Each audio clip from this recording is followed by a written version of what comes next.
Buonasera e bentrovati all'edizione del nostro telegiornale. I fatti del Friuli occidentale in primo piano. In apertura la cronaca, un violento incidente nel pomeriggio di oggi a Grions di Sedegliano ha causato la morte di un cittadino straniero residente nel Friuli occidentale. Assieme a lui nell'impatto sono rimasti feriti altri due connazionali sempre residenti nel Pordenonese. Uno si trova in condizioni gravissime, un altro in condizioni gravi. La loro auto si è scontrata frontalmente con un'altra vettura sulla quale viaggiavano due donne di Ragogna che sono rimaste ferite ma non sarebbero in pericolo di vita. Sul posto i sanitari, i vigili del fuoco di Udine, del distaccamento di Spilimbergo, i vigili del fuoco volontari di San Daniele e i carabinieri di San Daniele e Codroipo.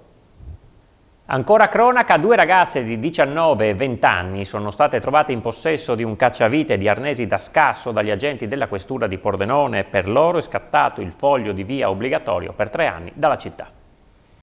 Gli agenti della Volante le hanno sorprese mentre in via Udine a Pordenone guardavano dentro ad alcuni portoni delle abitazioni. Si trattava di due ragazze di 19 e 20 anni che al controllo delle forze dell'ordine sono risultate essere domiciliate a Treviso in un campo nomadi. Una di loro teneva nascosto sotto il maglione un cacciavite di grosse dimensioni ed un altro arnese utilizzati per l'effrazione delle abitazioni, probabilmente per furto. Portati in questura si è scoperto che a carico delle due c'erano numerose segnalazioni e denunce per furto, ricettazione e porto d'armi per reati in Friuli, Veneto e Lombardia. Alla luce di quanto emerso, il questore di Pordenone Marco Dorisio ha disposto il loro allontanamento dal Friuli occidentale per 3 anni con l'adozione del foglio di via obbligatorio, intimando alle stesse di fare rientro nel comune di dimora. Al riguardo, il questore ha sottolineato l'importanza dell'attività di prevenzione degli agenti delle volanti che hanno dimostrato attenzione e conoscenza del territorio, scongiurando una probabile serie di furti che le due giovani avrebbero sicuramente messo in atto nel capoluogo della destra tagliamento. E un 23enne cittadino indiano che si era presentato in questura per il rinnovo dell'istanza di richiesta di protezione internazionale è risultato essere indagato per i reati di estorsione e atti sessuali nei confronti di una minorenne, in quanto lo stesso avrebbe chiesto del denaro minacciando la giovane di riferire ai suoi genitori del loro rapporto, esibendo le foto in suo possesso. Acquisito il nulla osta da parte della competente autorità giudiziaria, il prefetto di Pordenone ha dunque disposto l'espulsione dal territorio nazionale del 23enne, già accompagnato presso il centro di permanenza per il rimpatrio di Milano Corelli ai fini di procedere al suo effettivo rimpatrio. E ora ci occupiamo dei numeri che riguardano il coronavirus. Oggi in Friuli Venezia Giulia su 4.849 tamponi molecolari effettuati sono stati rilevati 186 nuovi contagi con una percentuale di positività del 3,83%. Sono inoltre 1.789 i test rapidi antigenici realizzati, dai quali sono stati rilevati 104 casi, 5,81% di positività.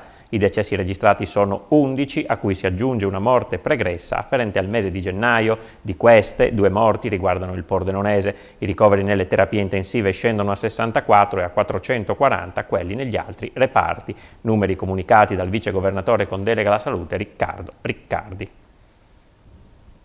Cambiamo argomento. Grazie a un investimento di 12 milioni di euro da parte di Autovie Venete saranno installate nei prossimi anni le barriere fonoassorbenti in 12 tratti autostradali in regione. In particolare i punti riguardano la A28.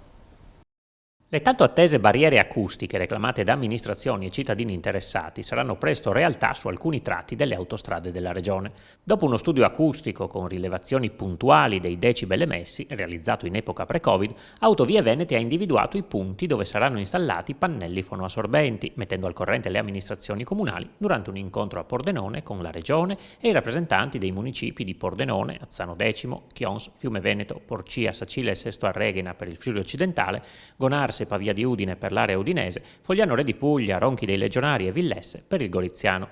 L'incontro di oggi andava su 3 direzioni: quello dell'informazione di quanto si stava facendo, quello del confronto rispetto agli enti locali, quindi i sindaci, e soprattutto la trasparenza.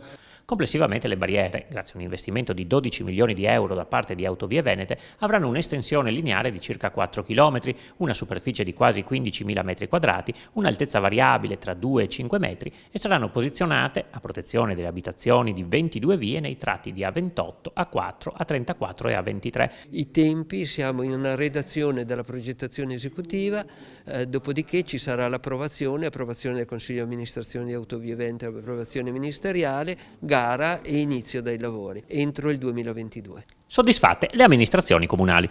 Le tante richieste dei cittadini e del comune di questi ultimi anni hanno trovato un coronamento con degli interventi effettivi, concreti, che riguardano le due zone critiche sostanzialmente del comune, quella di via Cesena Rivatte e quella di via Fratte. In particolare per la prima delle due ci sono state davvero tante segnalazioni di cittadini appunto che abitano vicini all'autostrada e che non riuscivano più a tollerare i rumori.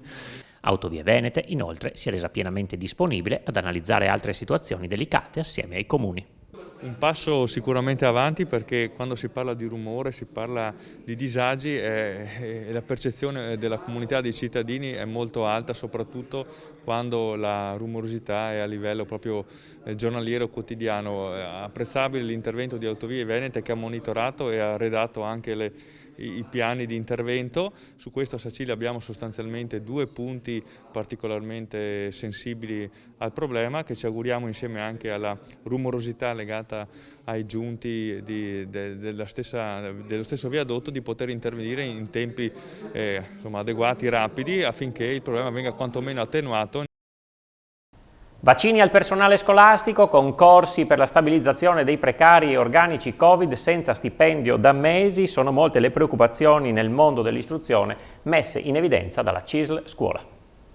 Il mondo della scuola si prepara ad affrontare la nuova fase della pandemia tra vaccinazioni per il personale e concorsi per la stabilizzazione dei precari. Secondo CISL Scuola, però, serve altro per non farsi di nuovo trovare impreparati a settembre. È importante che il personale della scuola sia stato individuato tra i soggetti prioritari.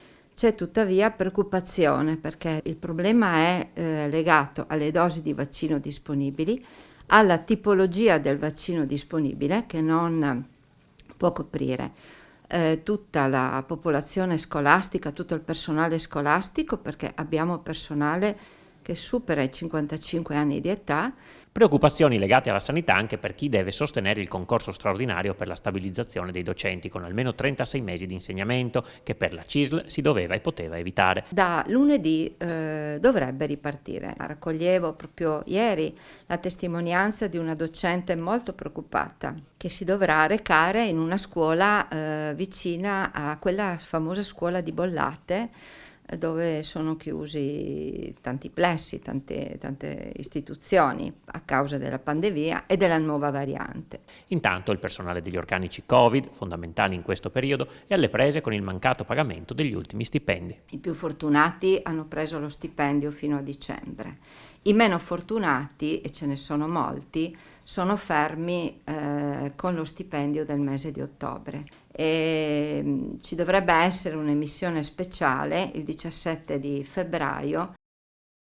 Un polmone verde prenderà il posto della caserma Mittica a Pordenone. La struttura sarà liberata nei prossimi anni dai militari dell'Ariete, che si trasferiranno in una nuova caserma in Comina. I militari della caserma Mittica, sede dell'Ariete a Pordenone, lasceranno via Montereale. I comuni di Pordenone e San Quirino, l'Esercito, la Regione e il Demanio hanno avviato il percorso che porterà nel 2021 alla progettazione e negli anni successivi alla costruzione di una nuova caserma green da 7 milioni di euro nell'area addestrativa della Comina, dove si trasferiranno i soldati, lasciando libera l'area di 12 ettari di fronte all'ospedale. Noi abbiamo lavorato intensamente in questi mesi col Ministero, con il Demanio, perché ci interessava moltissimo l'obiettivo di avere libera quella che è l'attuale area dell'area mitica, e siamo tra le poche città che sono tra l'altro state selezionate proprio dalla Difesa per realizzare questo tipo di progetti. Noi all'interno di quell'area vogliamo realizzare, ci vorranno anni ovviamente per i tempi della pubblica amministrazione, soprattutto con un rapporto poi con lo Stato, ma vogliamo realizzare un grande polmone verde e pensare insieme alla comunità che lì vive e insieme ovviamente agli esperti dei servizi che possono essere utili all'intera città non per i prossimi 10 anni ma per i prossimi 100 anni. Se prima sembrava solo una suggestione, ora la strada è concretamente tracciata. Realizzeremo già prima un progetto condiviso ovviamente con la popolazione e con tutti gli enti interessati per recuperare invece lo spazio, i 12 ettari della Mittica, che si inseriscono in un quartiere che sappiamo essere densamente popolato, dove c'è l'ospedale cittadino e dove c'è un grande caos urbanistico, per cui c'è bisogno veramente di rivedere in maniera importante quest'area. Passiamo alla cultura. In vista del centenario della nascita di Pierpaolo Pasolini, che sarà celebrato nel 2022, il Centro Studi di Casarsa e la Fondazione Pordenone Legge hanno sottoscritto un patto per promuovere la figura dell'intellettuale. Un patto tra il Centro Studi Pierpaolo Pasolini di Casarsa della Delizia e la Fondazione Pordenone Legge. L'accordo è stato firmato nelle sale dell'Accademiuta, alla presenza dell'assessore regionale alla cultura Tiziana Gibelli, tra la neopresidente del centro Flavia Leonarduzzi e il presidente della Fondazione Pordenone Legge Michelangelo Agrussi. Presenti alla sottoscrizione della collaborazione anche il sindaco di Casarsa, Lavinia Clarotto, e la referente dell'accordo, la direttrice della Fondazione Michela Zin. L'accordo è stato siglato in un periodo cruciale, a un anno circa dal centenario della nascita di Pasolini, avvenuta il 5 marzo 1922. Apprezzata da studiosi e ricercatori, l'attività del centro ha varcato i confini internazionali nell'ambito della ricerca, assolvendo così molto bene una delle sue mission. Come ha spiegato l'assessore Gibelli, grazie a questa sottoscrizione si potrà far conoscere più trasversalmente l'opera di Pasolini e su questo terreno è naturale il coinvolgimento della Fondazione Pordenone Legge, che ormai è un brand affermato a livello nazionale e non solo. Gibelli ha anche indicato come prospettiva futura lo sviluppo del distretto pasoliniano, del quale il centro studi sarà l'epicentro. Chiudiamo con lo sport, il calcio. Domani alle 14 il Pordenone a Lignano ospita il Cittadella. Sentiamo le parole di mister Tesser alla vigilia. Sicuramente sarà una partita molto impegnativa, penso che sarà una partita intensa tra queste due squadre, è sempre stato così, una grande intensità giocano loro, è una grande risorsa che hanno, sempre in avanti con grande intensità. E noi siamo simili e anche noi dobbiamo avere questa intensità di gioco, la qualità e la determinazione che hanno loro, quindi sarà secondo me una bellissima partita. Intanto troviamo una squadra che penso che cambierà moltissimi giocatori rispetto alla partita precedente. Lo ha fatto l'andata dove ne aveva cambiato 9 ed era anche lì un turno infrasettimanale, e la settimana scorsa ne hanno cambiati addirittura 10 su 11 l'ultima partita. Ci potrebbe essere anche da parte nostra qualche cambiamento, vedere le condizioni fisiche di alcuni giocatori che magari hanno fatto più fatica a recuperare la gara, le due gare ravvicinate, quindi qualcosina si può cambiare, chiaramente non tantissimo perché in questo momento abbiamo anche un po' di giocatori in infermeria. È tutto per questa sera. Dopo di noi il quiz Lo Sapevo, condotto da Alexis Sabot. Va in scena la seconda serata della Coppa dei Campioni tra le Proloco che hanno vinto le precedenti edizioni. L'appuntamento con il telegiornale di Pordenone invece torna lunedì alle 20:45. Grazie per essere stati con noi, buon weekend.